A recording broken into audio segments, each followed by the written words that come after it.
premiership player, club captain, and many thought he would be an all-time one club great of the Sydney Swans. But now in 2025 and for a few more years to come, Luke Parker is going to be playing for the North Melbourne Kangaroos. Hey, it's MJ from the Coaches Panel. I trust you are well, and I hope you're enjoying this series as we look through every single player that moves clubs during the 2024 free agency and AFL trade period. Tell you what I think it means for the club they've left, the club they've landed at, and what it also means for us in fantasy football, for Supercoach, AFL Fantasy, Dream Team, and Keeper. Luke Parker, I got to be honest, for well and truly over a decade now, is one of the players I've loved watching the way he goes about it.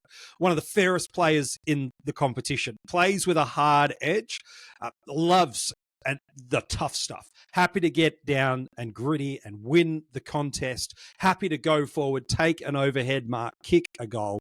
Just absolute fun player to watch. Is the kind of player that I think every supporter would love to have in their team, because you just know his effort is never going to be questioned. Not the most skillful or silky player. That's not what you want or what you need for him. He is the epitome of what it means to put a team and a game on his shoulders and absolutely move forward and get it done to be won. He's just an absolute weapon of a footballer when at his peak. Yes, he's in the latter days of his AFL career, but in the little moments we saw from him in 2024, there is still that opportunity, and even more, I believe that's going to come for him at North Melbourne. Before we talk about North, what does this mean for the Swans? Well, they were without him for big chunks of this year. The first portion was due to a bit of a longer-term injury, then a pretty significant suspension before he did find his way back into the side. And it was a little bit of a different year and role for Luke Parker. Spent a large chunk of this season forward, so much so that he'll be a mid-forward for us in fantasy footy in 2025. We'll get to that and what it could mean for us in a moment. But he only spent 33% time at centre bounce. That is more than half of what he had been doing the 3 seasons prior.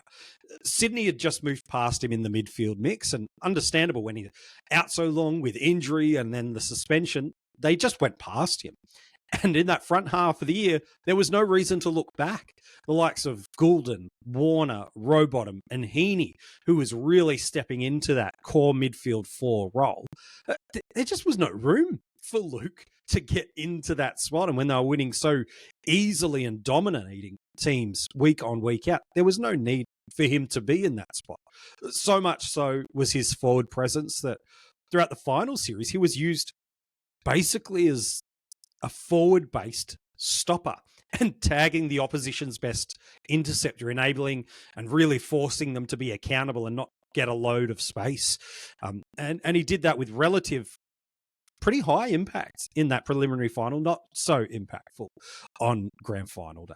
So his departure doesn't really hurt the Swans at all. They've gone past him in the midfield, and in their forward line, they're even were happy to let a Jacob Constanti go, who's a real defensive-minded pressure forward who couldn't get in the side. They've got kids like a Cleary who they're wanting to get in the team and finding ways to force him into the best 22. So I just don't think the Sydney Swans are, well, they would love to have kept him. I don't think they're lacking because he's walked through an AFL trade mechanism to North Melbourne. So for them, it's not a huge disaster.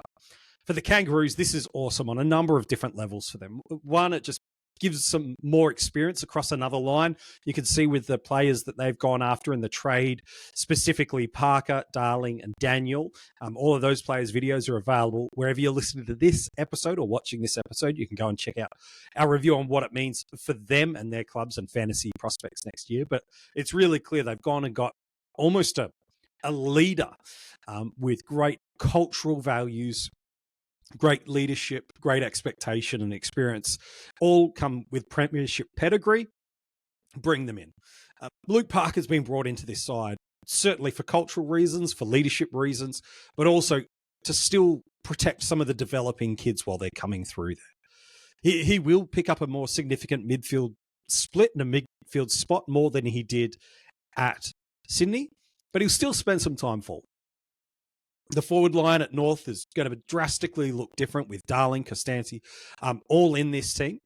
But the midfield mix will look different too. It's certainly not the area of the ground they're their weakest, with their leading ruckman in Cherry, Wardlaw, LDU, Sheasel. Powell had floated little bits and pieces through there.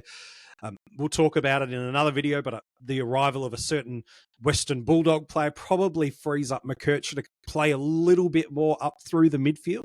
Simpkin is still sitting in there.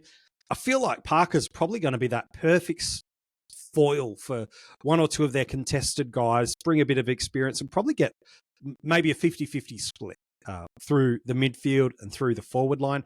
He can't play as an outside wingman or a run and carry player or a high half forward. He's a pure inside mid or a really crafty and damaging forward.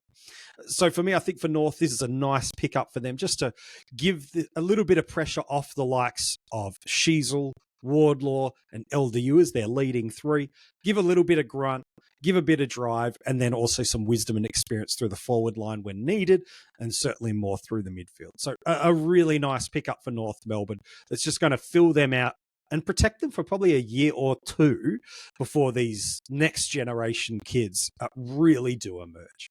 What does this mean for us in fantasy? Well, he played 7 games this year, an average of 66 in AFL fantasy, a top score of 83. He does have a Supercoach ton in there and an average of 70.9. He actually had 2 Supercoach tons this year.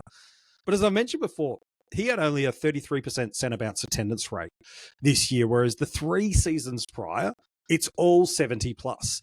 And across all 3 of those more recent seasons, he was averaging, depending on the format, anywhere from low 90s to the low hundreds.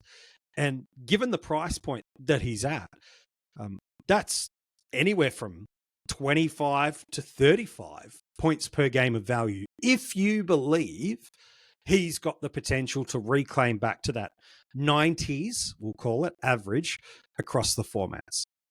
The benefit of this is to get a guy, let's just call it a high 60s, because it's a 71 in Supercoach and a mid 60s in fantasy. So let's just call it high 60s for the sake of rounding it up.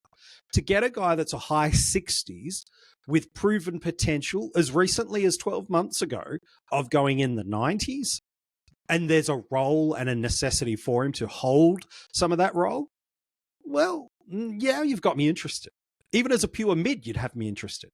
But with him having forward status in a lower threshold line, I think that interest should only elevate just that little bit more. Now, is he going to move into that 70% midfield time like we saw the 3 prior seasons and for the better part of his history at Sydney? No, there's just not that need. They don't want to go so far back to the future that they forget about moving forward with the likes of McKercher, Sheasel, LDU.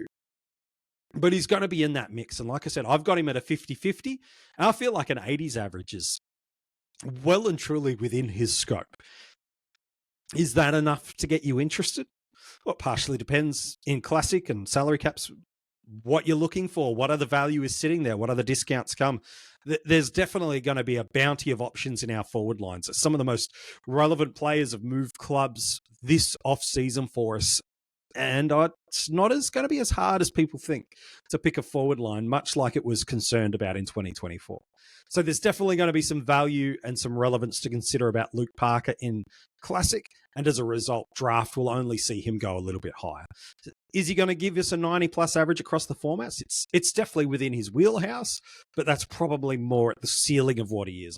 I'm kind of earmarking him for an 80 sort of range, which means as a forward, and I'm very, very certain that he will have forward status as one of his positional allocations at the very least.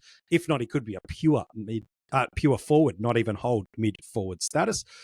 That could be enough for coaches in draft to get some supreme value out of it. So to me, Luke Parker's of high interest and high relevance, and definitely should be someone that is sitting in your fantasy black book heading into 2025. But do you agree or disagree on my take about Luke Parker and what it means for him, the Swans, for the Kangaroos, and for your fantasy football side? If you're watching this as a video on YouTube, comment below and let me know how you think this is all going to play out for Luke and for the Kangaroos. You can keep in touch with us across social media with all the places from TikTok, X, Instagram, Facebook. The links for those are in the description of this episode, as are the links to become part of our Patreon supporter group and gain some additional bonus content and access to the Coaches Panel merch. Hey, thanks so much for tuning in on this episode. I hope you've enjoyed it. We can't wait to be back with you again real soon, talking about another player that's moved clubs this trade and free agency period.